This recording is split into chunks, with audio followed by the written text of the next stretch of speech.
Ислам діні пайда болмай тұрғанда әлемде екі алып империя бар еді: Византия және Парсы.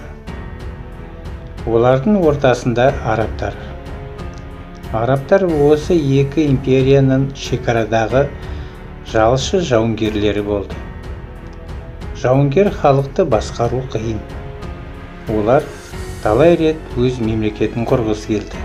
Бірақ билеуші елдер оларды ылғи да араздастырып, өз бетімен ел болуға жол бермеді. Византия мен Парсы өзара тартыстардан бір-бірін әлсіреткен кезде ғана араб елі басын көтере бастады.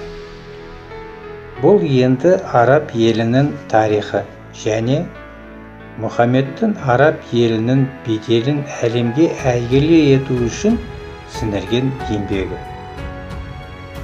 Арабтарды сыйлағын-ақ келеді, бірақ қазақтар араб еместі.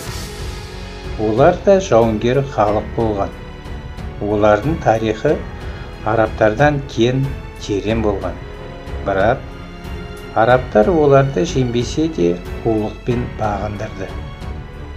Соны әлі де түсінбеген халық ақымақ па? Қазақтар ешқашан арабтарға бағынған емес.